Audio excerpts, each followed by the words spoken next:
I want to be a shaker. Like I think that's who I've always been. But the question becomes like, how do I shake things Yeah. in this capacity, and what does that look like?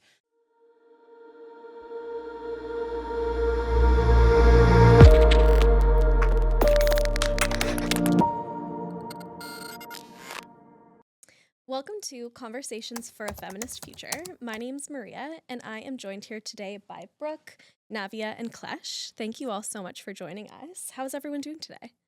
Great, thank you. Good. I'm glad. How Super about you? excited. Good. Excited as well. A bit nervous, but Yeah, it's gonna fair. be fun. I think so too. Amazing. So today we are going to be talking about board governance, which I know is something that you guys have all a lot of expertise on. So I'm super excited to hear your perspectives. So first, I'd love to hear what a feminist future in governance looks like to each of you. What role do you think that young leaders specifically have in building that like young feminist governance kind of future? Who wants to go first? I can start. Yeah. I think for me, it's about whether it feels natural for boards to be taking feminist lenses and for that to be just inherently part of board structures instead of it being a specific role of one specific person having to take that on themselves. And I think that's the current role that a lot of young women are playing on boards that get to be in that position is to bring that perspective and to be able to be that voice. But when we're thinking about a future of what a young feminist future can even look like for board governance, I see that as like a natural underlying current in board decisions, especially because boards are where decisions are made. And to be in that space, to be making decisions, thinking about young women is kind of what I see of it. So in like a very abstract sense, it's just to know that young women's needs and concerns are considered as a natural part of things. But I think there's a lot of work that has to be done by young women that are in these spaces, but also just by chair people of boards and those that are creating the structures themselves. But Yeah. And like, so if we look at it like in terms of how a board is kind of functioning day to day, how many boards, let's say, are functioning right now is to say like, okay, we want to have more like young people on our board. We want more people in their 20s on our board, for example, or we want more women on our board or gender diverse people.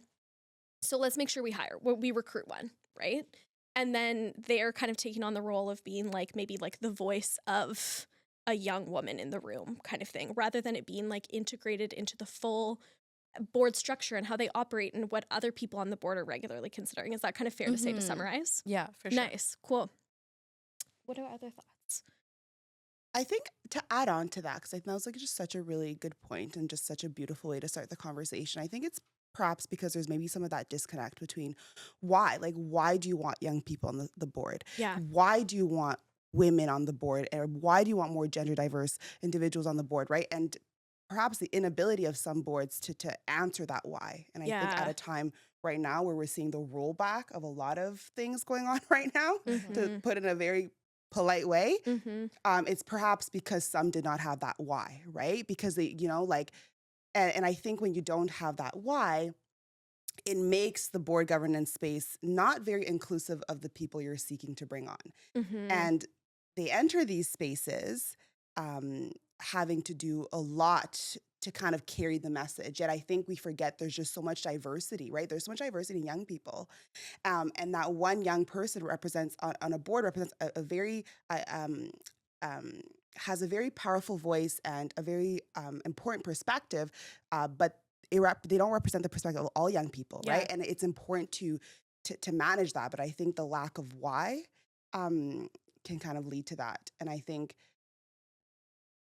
that may make people afraid from wanting to join boards. So when I think of like a future and what does a young feminist future look like when it comes to board governance, for me, it looks like more, right? And, we still need more women on boards. We still need more diversity on board. Like we still need that. We're not there yet. Yet we're at a time where we're seeing a lot of rollbacks. And I think that's also scary because I think there's a lot that can be lost actually.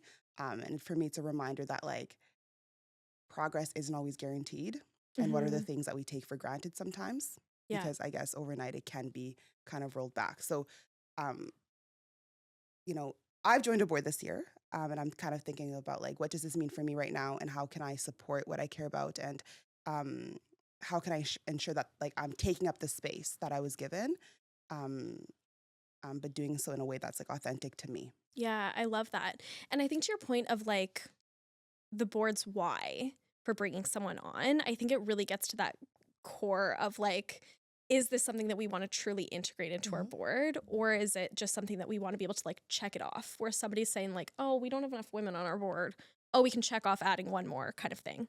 And I think like when I think about board recruitment, so often boards are kind of saying like, well, these are the gaps on our board, these are the things that we don't have right now. And I think that there's so much opportunity to say, can we fill that gap with like a younger voice?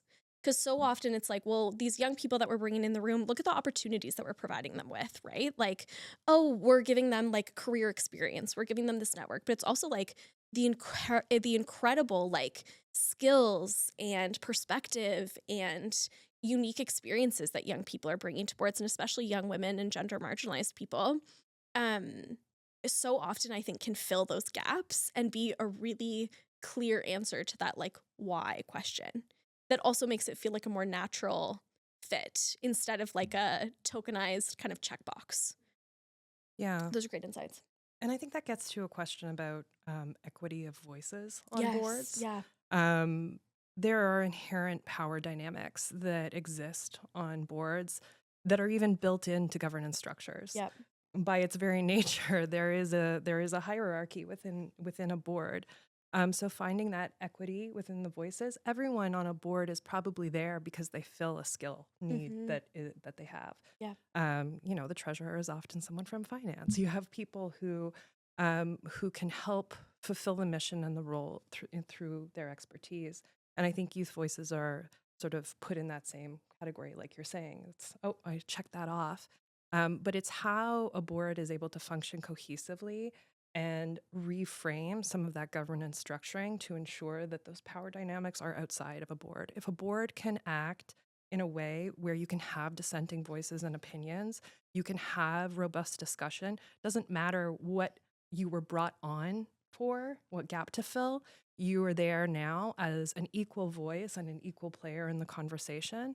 It changes how a board can work. So when I think of future boards that are, have more feminist ideologies and are able to support that, that's what I think about, is a board where there isn't that same power dynamic at play, and all of the voices contribute to that end decision that the board will make and are able to then speak with one voice because they have all heard the perspectives of the others.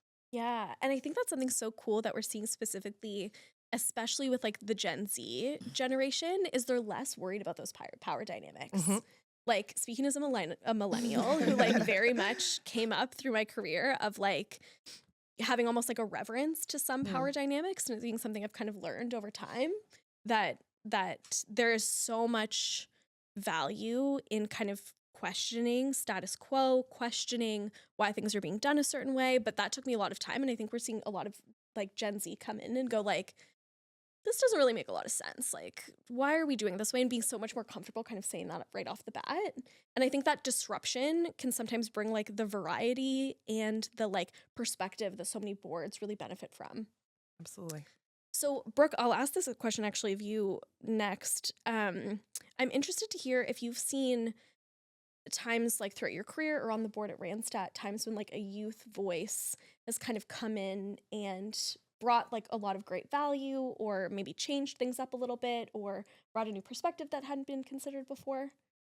Yeah, well, I think that we are currently seeing that on the Nice. Randstad Canada Foundation board, because we've brought on a Rise on Boards young director. Yeah. And that is just, there is so much value in having the richness of her perspective on the board across different topics, not related specifically to one piece, but also the way the structure of the program is or the way the program is structured, there's also such a wonderful opportunity for growth for the rest of the board as well, in terms of having the mentor piece and having the training pieces. So I think that for us, I've been on boards before where youth perspectives are very valued, and that's always been great. But it is also so different to have this be part of the growth, not only of the youth director, but of the rest of the board. So for us, that has been, it changes things, because it's not just, you don't just get your like little aha moments from having that new perspective. It's also, you've got to learn about how to integrate it better, and diversity inclusion pieces that need to be incorporated, and have a different relationship between a more senior board member and a more junior board member. And so I found through the program that that her experiences and her contributions have been fantastic, even though it's relatively early days, but also how much it's enriched the rest of the board as well. That's awesome to hear. That's great. Navya and Cléche, I'm interested to hear your guys' perspectives as like young people who've been on boards, what it's kind of been like for you guys to try to like drive change forward in those spaces. Go ahead. Yeah, so I just started.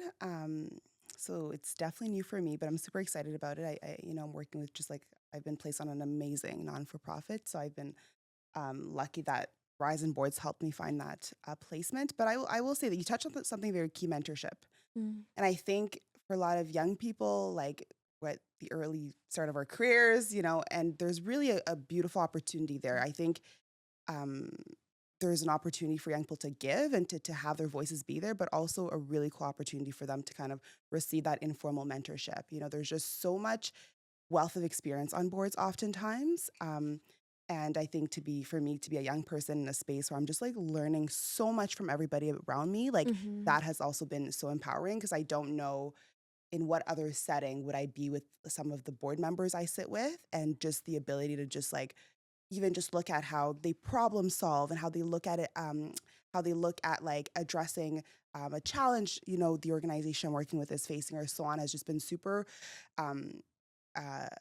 just valuable for me in terms of like that personal, but also professional growth.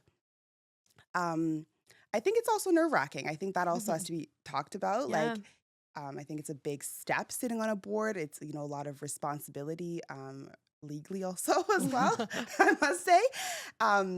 So it's also nerve-wracking. And I think I'm still trying to figure out like my voice in this space. Totally. But what has been, I think, super helpful in that is like, I feel supported in finding that. Great. And I just think I'm just in a time of growth for me. And I think being a young person is just such a unique experience, because what is the age of youth? 14 to 30? Yeah, I was like, well, that's the somewhere in official definition, somewhere in there. And I think who you are at 14 is so different from who you are at 30. And that growth that happens over like that decade is just incredible. So to be at that time in my life more specifically, and to be on this board where I feel just so supported, has just been very wonderful. But to be continued. Ask me this question a year. We'll see how it goes, because it's just new for me. But I've enjoyed every part of it. I got my first board package, and I was kind of like, what did I get myself into? Yeah. That first board, we were like, oh, there's a lot of pages. But like, it was just so well organized. My ability to follow and just have people I can ask questions to. It was just wonderful. And so that's been my experience so far. And That's great. yeah. Can I ask, I loved your point of like, you're right now kind of figuring out what your voice is in that space and what it'll look like. What do you want your voice to be in that space? Like right now, just based on what you know right now, what do you feel like you want your voice to do or be, or like, what do you want to say, or what do you want to accomplish in this like very early stage of being on the board? I want to be a shaker. Like I think that's who I've always been. But the question becomes like, how do I shake things? Yeah. In this capacity, and what does that look like? Like when I was, so for me, that really does look like asking questions, right? Like sometimes it's not about knowing the answer, but it's just planting curiosity or seeds of just raising questions people may not have considered. Yeah. So that's how I kind of approach it. Like, when I have a question, I just ask it, hey, have you guys thought about this? And and I think through that, I'm kind of finding how I want to shake things, and how and through shaking things, bringing new perspectives is my goal. Um, but I also I don't know. I think I'm also kind of figure out how much space do I want to take. Mhm. I've been kind of the organizations I'm on a board on. They've made space for me. I think then the question becomes, how much space do I want to take? And the ability to know when to take up that space, right? All things I'm figuring out, which has been exciting. It's a different, when you're on a board, it's high level, right? High picture. So it's a different skill set. And in my everyday, I'm always looking at like the next thing, right? So being on a board, that's been really kind of cool. So it's kind of just shifting in different ways. So I love that. That's great. Thank you. Yeah. So Navya, I know it's been a couple years, right, since you were placed on a board for the first time with Fora. Is that right? So I'm actually on the steering committee for the Global Summit side. Oh So my gosh, yeah, I yes, didn't of actually course. do the Rise on Boards program, but I yeah. wish I did, Yeah. considering how effective it's been. And like every time I get to interact with anyone that's done it, it's just produced such incredible effects. Yeah. But the first time that I was on a board though was, I think I was 17, and I kind of nice. accidentally stumbled into it. But I think like my favorite part of that, and what I really take away from it, was that I didn't have the title, or like I wasn't taking the space of a young person on the board. I just had a position on this board, and I happened to be the only person under 60. So Wow. it was quite a huge age difference. But Yeah. I think that goes to something you were mentioning earlier, just about being heard. And I think as important as it is to be making these spaces for young people to be in the space, it's equally important to make sure that the board itself is ready to listen and to actually take the voices and the ideas that are being put forward by a young person and actually act on it. But it was through Fora actually that I started my own board and nonprofit work after my summit. And that board is fully Gen Z young Amazing. people, and it's the vibe is definitely different from the first board I sat on, where the average age was 60 apart from me. So Sure. I think what Gen Z brings to the table is so strong, and I think it really does challenge a lot of the perceptions that people have about boards, and just the image that I think people hold about that. So whether it's like the processes, using Robert's rules, and all these structures that I think people find so integral to being on a board, that I think can be challenged and be pushed up against with Gen Z values and slang and all of that. So yeah. Amazing. So having this very young board, is there anything that you would say you see as like a really big difference between being on boards where there was maybe like greater representation of like Gen X or baby boomers, for example, and seeing like all of these like Gen Zs come together? I'm curious if you see some like a kind of major differences. Yeah, I or think similarities so. too. I think when it comes to the differences, it's like I mentioned, the actual structures itself. And having sat on a board before this, I saw kind of what it was like to have to introduce motions and go through all these very much more formalistic processes. But I think it's also considering the fact that the whole board is Gen Z, but then also myself being young as well, there isn't the sense of like deference that I think is sometimes I think young people like just naturally have when they're in spaces they're not used to, and also that weren't really meant for them before. And I think the lack of having that has allowed us to kind of get to the core of, maybe we don't use Robert's rules, but we still hold on to the principles of what that is. So it's forced me, I think, to really reconsider how we use rules and structures and more formalized processes, and what's the real purpose behind them, and how do we pull that out and maintain just the need for any type of structure to get decision making done without it having to feel formal and feel stuffy and make people really feel like this isn't their space. So giving them the room to contribute to taking up that space themselves. Yeah. Well, and it's interesting too, because I think when you're a young person entering a space for a first time, it is like very clear, and I don't want to say always comfortable, because certainly as a young person myself, I had the experience of being like, I don't want to show what I don't know, because everyone already thinks I don't know anything. But I think that there's something to be said for like the value of having young people in a space who have never been there before, who are going like, what's this? Because I think as you get older, it's harder to say like, why do we do this? And what is this? And like, I've never done this before. Right. And I think that there's so much value, again, just having those like diversity of voices and the representation of people of all ages and gender identities or different types of identities, so that there is like that comfort maybe, or like a greater, I don't even know if comfort is the word, but greater maybe like ability to express that about things that like other people in the room might also be feeling and experiencing. And also, Maria, on that, it's along with comfort, I think it's just knowledge, like knowing how to be in a space, and also to know that you've done it before. I think that's what is so meaningful to me, to see so many people that we've onboarded and also have offboarded to allow them to kind of explore other opportunities, is that they kind of come in being like, okay, this is a board. I don't know if I'm ready for this. And they realize it's a lot of the tools that they learned from being on clubs at school and things that they know, and they get to just apply in a different way. And now all of a sudden they have the title of director of so-and-so. But now they have the ease of and just knowledge of knowing it's something they've done before, so they can do it again at a grander scale as well. Yeah, I think that makes a ton of sense.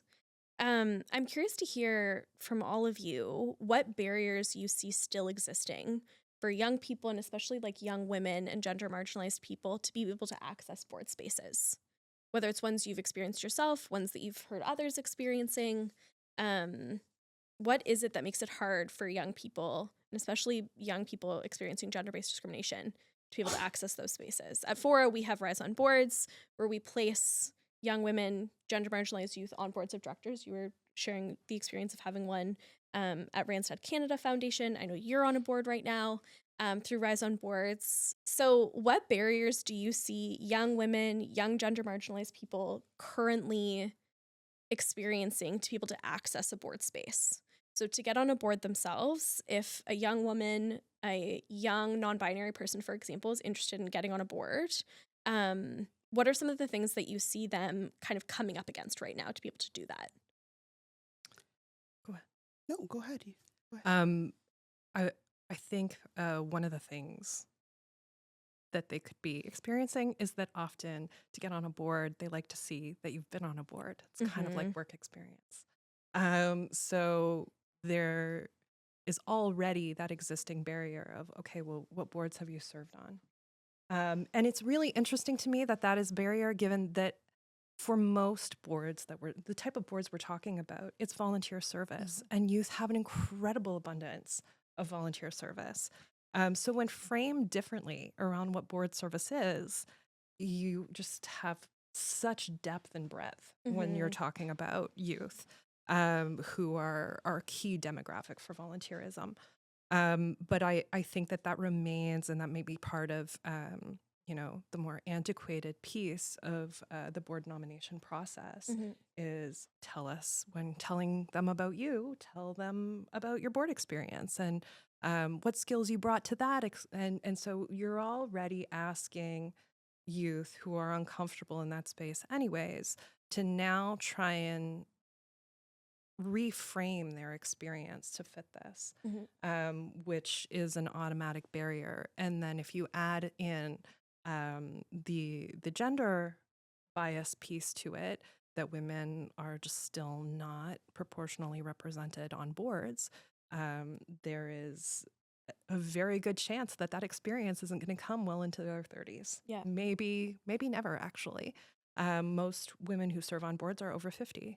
If I have that stat correct. So, I think that there are kind of two parts to that barrier, and I'm sure that there are many more, but those are the parts that I've seen and experienced. Totally. Yeah, to build off of that and what has already been shared, I think like knowledge is stuff, and I want to build on that piece, because it's like you hear board of directors. Like 3-4 years ago, I'd have told you what is that, and how does that work? To this day, I don't know if I would have joined a board at this stage in my life if it wasn't for Rise on Boards, right? Because that mentorship, that knowledge piece is so key. Even just like what is Robert's Rules and what is emotion, those little things. And I think when you already feel like you don't belong in a space, in addition to not feeling like you belong in a space, you feel like you don't have the knowledge to be able to navigate the space. Why would anyone sign up for that? Like, why would anyone put up their hand to be in such a space, right? So I think like board training and making it more accessible and having more programs like Rise on Boards to kind of have that information um, as accessible as to people who want it. Because I think that is actually really, really key. In addition to, it's a huge commitment. I think sitting on a board, it is volunteer in a lot of cases, right? Especially when you're sitting on non-for-profit boards, and it's hard to gauge what that commitment will be like for you if you don't have the knowledge, right? Um, that comes with sitting on a board. So I think that's one piece of it that still remains a huge barrier. And I think, how are boards collectively coming together? Because I think there's area for, organizations and boards to come together on how are we making this information as accessible to get people to want to come on boards, right? Because I think it's a beautiful experience getting the right placement and so on and so forth. The second piece is like, okay, I want to join a board, but where do I look? Like, where do I go to navigate these board postings, and how do I go about that whole thing, right? Yeah. When do I know there's an opportunity available? Yeah, right. Because I think the second thing that I think is not talked about is the ability to align your interest with the right board. I think it's like a bit like job hunting or even matchmaking, right? Like there's a bit of that, like sitting on the right board for you and feeling you're able to navigate that space, right? And to do that, it can be very hard if it's like there's no like centralized space for young people to kind of go look at where they can join, on go where they can go to look to find a place to join a board. I think that also adds to like everything else that's going on in a young person's life and that. So knowledge and making opportunities more accessible, I would say, are two barriers that remain to this day that may be preventing young people from accessing these spaces. Yeah, agreed. I think also it's like when I was in my 20s, for example, I was like, I want to volunteer. Like I have the time, I have the interest, I have the passion for volunteering with like causes that mean the most to me. And sometimes, like, depending on the organization, it was like, oh, we don't really need volunteers. You know what I mean? Like, that's just, unless you have like a very specific skill set in this area or whatever the case may be. And I don't think I really started hearing about like, oh, you should look for a place on a board. Like, you should look for board roles until I got into my 30s. Yeah. And it became more of like, well, if you're trying to advance your career, if you're trying to like build your leadership skills, you should start looking for board placements. And I think that there's so much value in talking about that when we're in, when we're 18 or, maybe graduating post-secondary education and saying like, I'm entering my career, like formal career that I've chosen for the first time. And I want to volunteer. And I also don't know how to get a promotion. And I don't know like who I don't know yet. Yeah. It's like all of those doors can be really opened by volunteering on a board role. Yeah. And it's a great way to be able to say like, I really want to support like Habitat for Humanity, for example, but I don't have construction experience. Yeah. Maybe I'll follow them on LinkedIn and find out about board placements that way or whatever the case may be. So I think that I'm just in total agreement that I think it's not talked about enough for younger people, just the incredible value that it can have on you and also be a way to put your own values into action. And perhaps there's an assumption there being made, right? Yeah. Like that young people are not ready. Totally. I can tell you, we're ready. Absolutely. Give us the opportunity, we're ready. Yeah. So I think there's an assumption there being made that young people are not ready. And, the young people I meet, all my friends that I hang out with, like, we're ready, right? Yeah. Like, and it's getting our foot in the door. Yeah. Because you are right. It's a bit like a catch-22. You need a board placement to get another board placement, but at some point, somebody needs to kind of open a bit the door to allow you to kind of get in there. So, yeah, I think, you asked me a question earlier about like, what do I want my voice to be? Yeah. To be on this board. And as we keep talking, like my answer is changing a bit because I'm increasingly realizing it's like shaking things. I agree with that, but it's shaking perhaps what people think of young people and dispelling some of those assumptions. Yeah. I love that. That's great. And if I can just jump in on the knowledge piece, I have trained a number of boards over the years, number of board members. And I can tell you no one's ready to take on board service their first time around. No one knows what they've really gotten themselves into until they're in it and they get their first board package. So I think that it's almost like we keep using, and okay, I'm from Randstad, so this is a good analogy for me, but using jobs as a job description. This is a gendered piece too, because women will look at a job description and think they need every bullet point in the requirements, and men won't. And it's kind of the same thing here, that women think and gender marginalized groups think that, this is something that we really need to be able to really understand and know before we head into it. But that's just not how the other half is looking at it. And so also recognizing that the knowledge piece is something that no one really knows. And every board is like a fingerprint. It's all very unique. So you learn as you go, and it's just a matter of getting that access piece, which is also so true, and it being identified as a path for you. But I think in terms of the knowledge, just wanted to throw in there that there's no minimum age on a lack of understanding. It really is something that if you haven't served on a board before and you show up, you're going to be going, okay, what I'm supposed to, emotion is what now? And what do I do with my hand? And, you just don't know until you know. Yeah, totally. And I think so much of the feedback that we get about Rise on Boards is oh my gosh, the young director came in and had way more training and understanding of what to do than 60% of our board members, kind of thing. So that training piece is so helpful.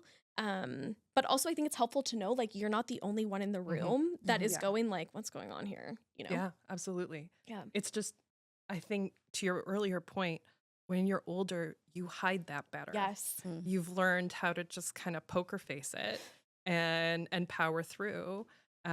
Whereas young people are going, wait, I'm actually going to put my hand up here because I need to understand this. And there's more comfort with that. So just having that in mind as well. Totally. Yeah. Navya, what's your experience been? In terms of barriers, all that good stuff. I mean, not the barriers, but all that bad stuff. No, but I'm glad you asked, because my nonprofit work, we just wrapped up doing this national survey for young gender diverse folk on what barriers are you facing in accessing the job market as a whole. So very cool. Not on boards specifically, but just generally, if you're starting your professional career, what are the barriers? Just because it's so hard to kind of actually find data on this, and there isn't any disaggregated data on young people, specifically young women, young gender diverse people. It's just not out there. So anyways, we haven't done the full analysis yet, but I did take a peek at some of the results, and a lot of the responses that came in were things about feeling like people didn't have the experience in order to be able to be in, to get a job or to enter the job market. But then also the competing time demands, because one of the questions that we asked was about whether or not you had a side hustle as a young person, and all of them were students. And it was about 50% of students had something on the side that they were working on. So there's so many competing demands on young people right now, especially considering how much economic uncertainty we're about to walk into.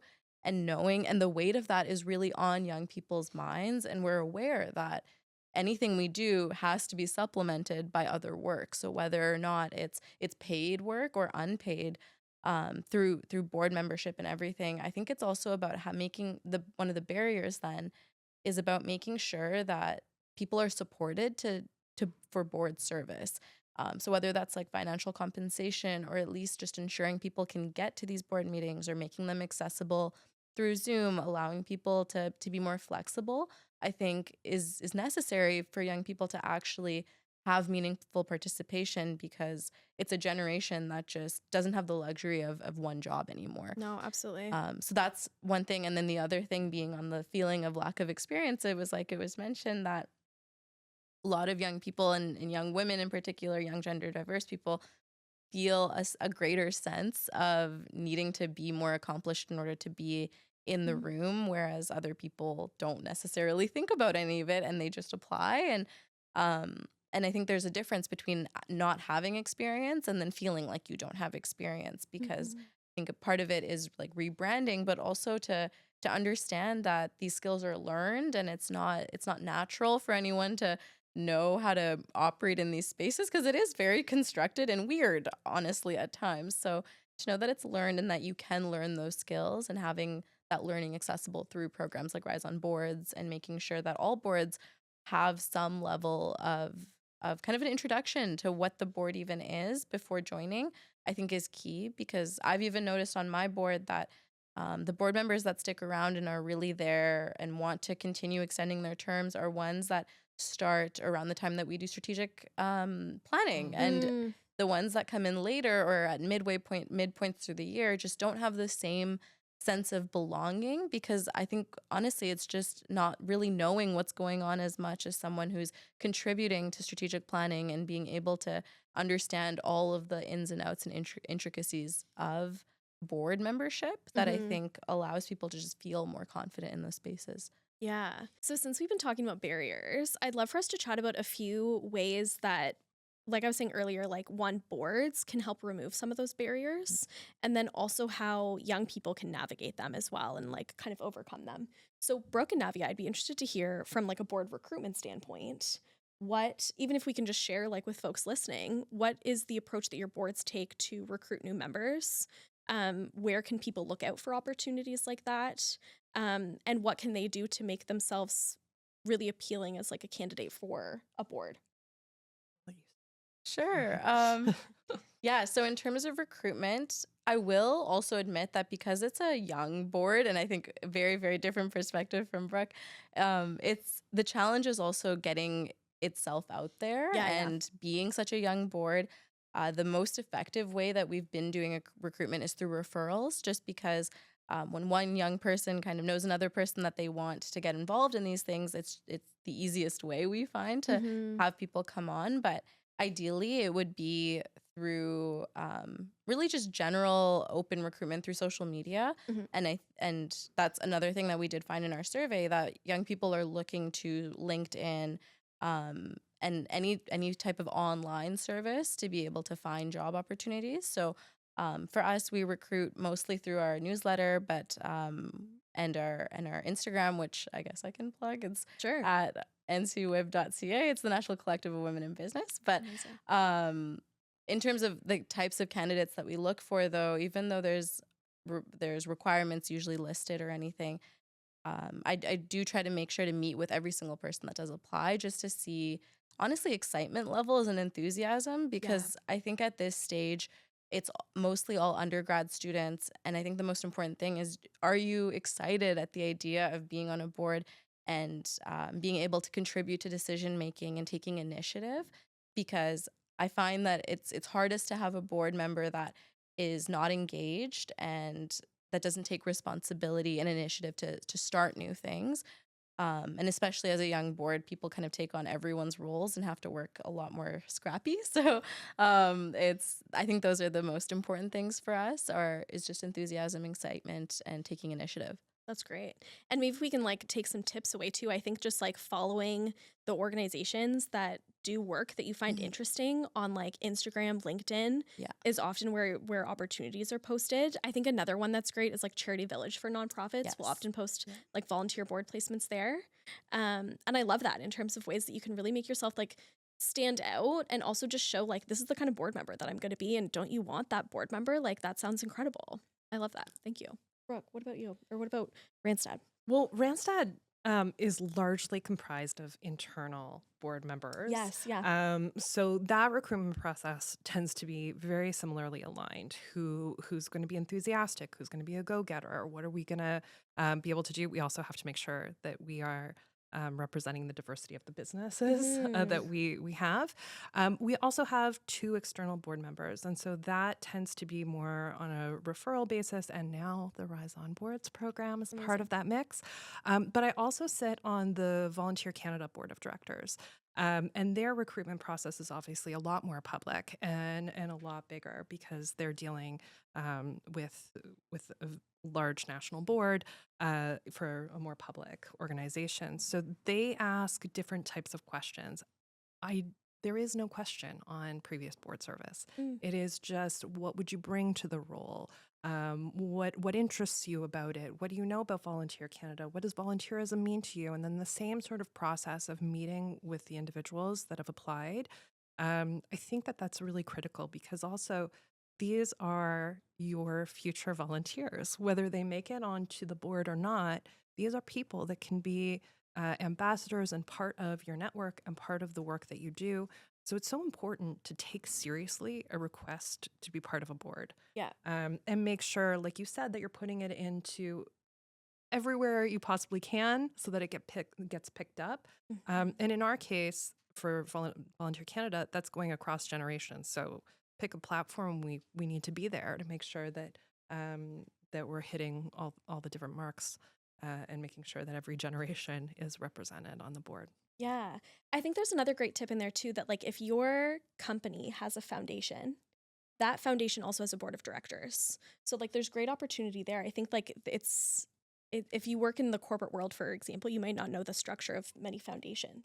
So just that there's sometimes opportunities there. Mm-hmm. So Cléche, last question is going to be for you. I would love to hear, so we're hearing from the board perspective, from the participant perspective. What are some of the ways that like you saw either by participating in Rise on boards, or what your experience as a young director on a board has taught you about like overcoming some of those like barriers that other young people might navigate to access a board space? Yeah, I think the first is the onboarding process, right? Mm-hmm. An onboarding process that's really designed for that's kind of tailored to the needs of, you know, the young person. I think that's kind of what happened to me, and that was really just impactful in my ability to get to know the organizations really well and like the ins and out.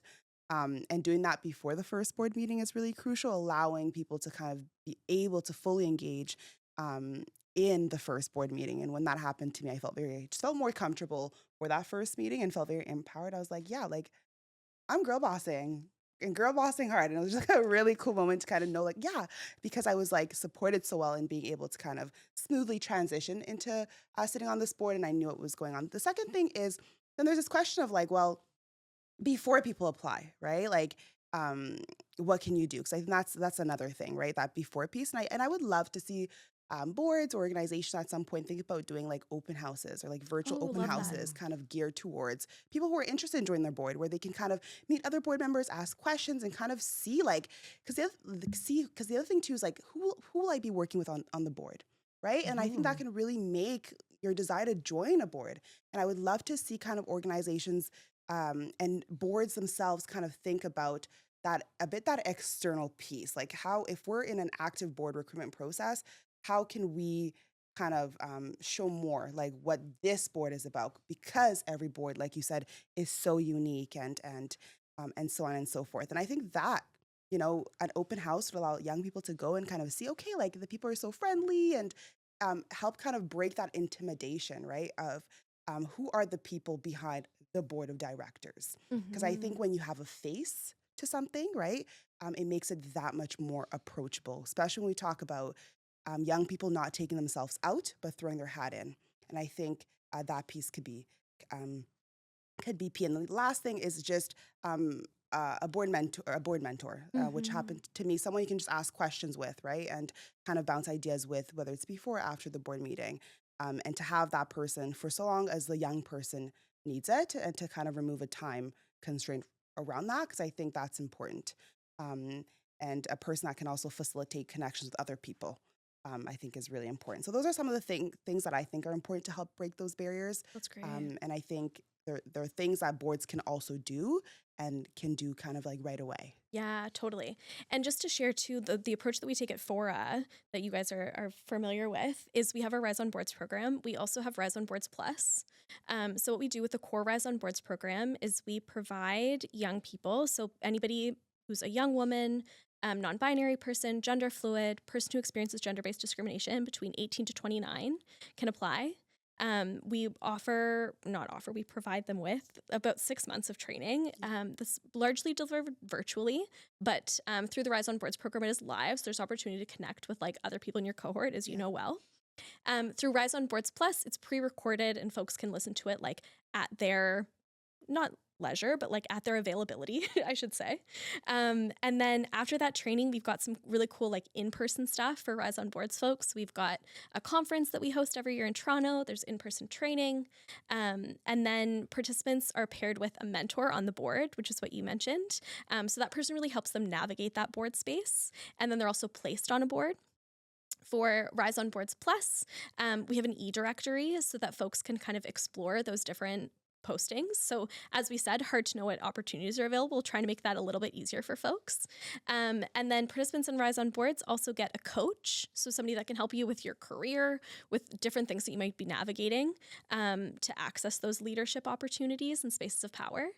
And then it's a 1-year board placement with Rise on Boards, and we do our best to get as many participants as we can full voting rights, and we do that for the majority of participants, so that participants actually have like a voice on the board that's equal to the other board members. It's not just like a tokenistic kind of space on that board. So I think that if you're a young person listening to this, it's a really great opportunity to get into these spaces, gain those leadership skills, gain an expanded network that, like you mentioned earlier, like you might not have access to otherwise, that can open doors for you. And if you're somebody on a board that's listening to this, I would just say, like, I hope this conversation has really helped you consider opening your doors up a little bit more, consider accepting more or actively recruiting more young women, more gender marginalized youth onto your board. Think about the ways that you can open more doors, remove more barriers for them, and connect with us, because we'll get a young person on your board in no time, and they'll be a superstar who does really incredible work. So thank you for listening to my plug. I appreciate it. Loved it. But this is a great conversation. Thank you guys all so much for participating and for all the great work that you do. And I hope that you all have a great rest of your day. For everyone listening, thank you so much. And until next time.